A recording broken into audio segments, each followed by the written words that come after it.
Hey everyone, so in this clip we'd like to explore the attribute of the density. As we have already studied the term density in our module 1, where we got the chance to take a look at the density. And density, it simply represents the material property of the fluids.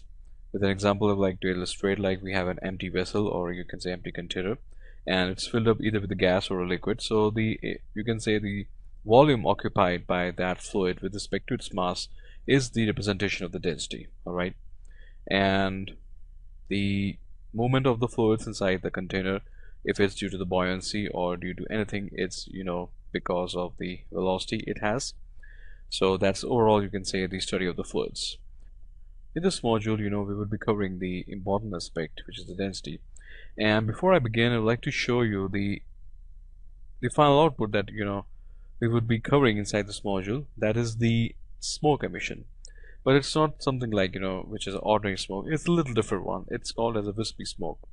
Many of you must be knowing about that, the beauty of the wispy smoke it has. So I could give you examples like smoke from the cigarettes, sandal sticks, or you can say the cigars. So this is actually the wispy smoke, being quite thin and weak in the nature, but it has its own unique properties, which it contains some tension inside it. So what exactly the meaning of tension over here is that its ability to get stretched, but it doesn't get broke.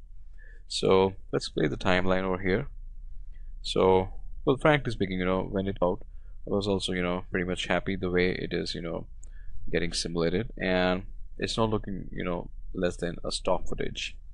But yeah, it's totally the simulated smoke. We have simulated the smoke inside the Maya, and in module density we would be taking care of all important steps, techniques, the attribute study and all to finally create this sample. So this is the perfect way to begin with the density.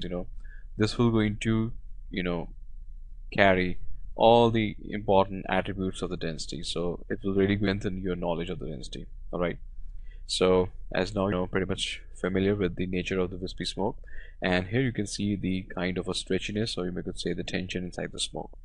So all these attributes we're going to talk about inside the practical study of the Maya. So let me just gonna close that clip and like to begin with our process. So in this clip I would like to do the blocking of the fluid containers. All right, so with that, need to go to the FX menu and click over the 3 containers, and with the default, as you know, that we have 10:10:10 grids. So what I can do here is that I can little reduce that up, let's say 5:5, because we just want the smoke over here, so it won't going to require much size of the grids, because in this case we're really going to increase the resolutions of our fluids. The final resolution will going to land upon somewhere 150 to 175, so which is little high resolutions to simulate. And let's just leave the resolution as if for now, or we could put that thing to, let's say, the 60s, no problem. And let's say now we also have to dive into the container properties. So here it is saying to me the boundary. What exactly it means that once the smoke start getting simulated, the boundary of the fluid will not going to get stretched, or you may could say it will not going to get resized. So how does it going to behave? Let's do one thing. Let's add an emitter and let's take a look at that. So we need to go inside the fluids, and here we go with the emitter. I like to begin with the Omni type, not the volume, nothing. Omni type, create and apply, and I like to bring it down to the bottom part of the fluids. So if I'm gonna play the timeline, you can see that the smoke is the fluids finally got stuck to the uppermost section of the container, and the containers are not actually moving. So technically they should also get resized with respect to the behavior of the fluid. So how do we going to make it possible? Well, for that we do have an important attribute that is called as an auto resize. Okay, and it's such an important attribute, guys. Like, I would like to draw your attention towards the attributes of the auto resize. So there's one confusing term over here. It's called as a max resolutions, and there's something called as a base resolutions. Well, the thing is that this max resolutions is referring to the maximum resolutions that could be accommodated inside the individual grid. So that means if it is saying 200, so it means that once, if you can see over here, it's a little fainted. Once the resolution is not going to cross the limit of 200, 200 and 200, that means the total base resolution for the fluid which we could allot is approximately 600, alright, which is quite a high value, and it's almost impossible for me to illustrate in this particular clip. So what I can do here is that to first of all I just do one thing, I just play that. So the moment I play, you can see that it has first of all the speed has tremendously increased, and you can also see that as the fluids are moving upwards, the auto resize is also taking part inside it. So that means our container has also become dynamic, and it is also getting resized with respect to the behavior of the fluid. So where exactly the the density voxels are being getting updated, or the velocity is also pushing these particular voxels, so the container size is also been getting affected. But as you can see that there are other good examples to illustrate, and here is the little bad behavior because we have not given any margin to that. So let's just do one thing. I like to give 5 as the resize margin. So now notice one thing, that fluid will going to leave the size of 5 voxels from all these axes to provide better scalability, and that's pretty much perfect. So I hope so you understood the term that is called as auto resize margin. Alright, and the interesting thing is also that guys, as this reaction has to move upwards, so there's no sense of resizing the container from the bottom section. So I would like to constrain the resizing from the negative y-axis. So for that I need to go over here, let's say the boundary y, and instead of the both sides, and note one more thing important, it is saying the boundary y both sides, so technically it shouldn't have to resize, but what exactly is making it to resize is that thing which is called as a resize closed boundaries.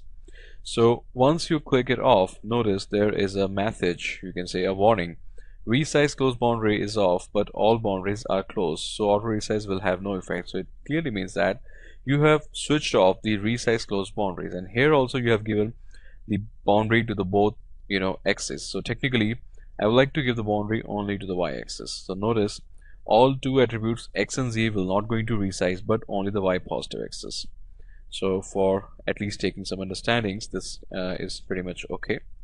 Now what I can do is that I can change the boundary x to, we could say, none, and to the none as well. So let's give it more air, or make it feel free to resize. Alright, so till now we understood the concept of the auto resize with respect to the resize closed boundaries, and there's another interesting term, that is the resize to the emitter. So it simply means that if you have switched on this attribute, the fluid container will tend to move near around the the fluid emitter. And if I'm gonna play, you can notice that there is a lot of change, and the change is that now you can see that the fluid container is taking more time to coming towards the fluid emitter. But if in case I would like to switch on the resize to emitter, notice the change. Alright, it's a little hard to notice, but if I can increase the resolution, there will be definitely you're going to figure out the difference. So don't worry, we'll have lots of clips to figure out this thing. So as if for now, I like to leave the resize to the emitter to remain like that, and to showcase the what exactly is the max resolution, let's do one thing. Let's pick the max resolutions to the 50 only. So that clearly means that we have the base resolution 60. So if I'll try to increase it, now notice one thing, that okay, I just do one thing, let's do some more cheat, let's put that thing to 30, so that the resizing of the fluid container will get stopped. So it clearly means that 30 here stands for the maximum resolutions the fluid container can use from the X, Y, Z grids. And here you have already given the base resolution 60, which is higher than 30, so it cannot going to be resized. So it simply means that the auto resize max resolution has to be greater with respect to the base resolutions. If I would like to increase that thing to the 100, so it simply means that the total capacity of the fluid container is 300. Alright, so if I would like to play, you can see that it will just keep on moving and all. and as the movement it proceeds, you can see that there's a kind of a slowdown, but still not a problem, as you can see. And now we have 213 is the I can do one thing. I can give you some better illustration. So just increase the timeline, and let's just do one thing. Just keep on playing that, and you notice that once it will reach the threshold of 300, it will get immediately stopped. And I think so, yes, it has. Let's just do one thing, put that thing to the 300, and now just play the timeline. So now you can see that the fluids will try to getting collapsed with the upper boundaries of this fluid container, but the container is not getting resized because the answer is clearly in front of you.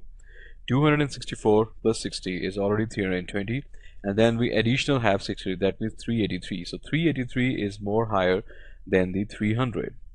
I hope so it makes some sense. And just do also remember one thing: the auto resize margin is also occupying some extra voxels, so be careful with respect to that also. Alright, so I'm just gonna get into the back, and I think so the base resolution of 250 should be pretty much okay. And another attribute that I would like to draw your attention towards is that the auto resize threshold. So in most of the cases I would like to leave it to the 0, because it simply means that with respect to the resize to the emitter, the container tends to get close towards the emitter. So in some cases, like when I'm going to explain the process of explosions, how to simulate the explosions, I found one problem if I can increase the auto resize threshold. So better for the fast moving fluids, it's recommended to leave that attribute. However, in that case, since it's not like that much fast, we could utilize some amount of the auto resize thresholds. Okay, so now we are done with this. So here we would like to explore the further attributes of the content details, that is the density and the velocity. As you know that velocity is a pretty universal with each and every, you could say, content details, be it a density, temperature, or fuel. The velocity has to be with them, or there will be no motion inside the fluids. Let's just do one thing. I'm going to use the fluids. Let's just say the fluids are being getting emitted from the fluid emitter, and let's just do one thing. We'll put the velocity to 0, and if I'm gonna play the timeline, you'll notice that there is no emissions. Alright, so the important point is that we have to maintain the velocity to the dynamic rate, which means it's the property which is being getting consistently changed with respect to the frames. Alright, so each and every steps, the equations of the fluids are being getting solved as far as the timeline is running. It's being, the voxels inside the containers are being getting consistently updated. So I think I'm sure that you have now understood with the concept of the density and the velocity. So let's just do one thing. We'll take a pause over here. I'd like to move to the next clip where I would like to explore you with the meanings of the the dynamic simulations. All right.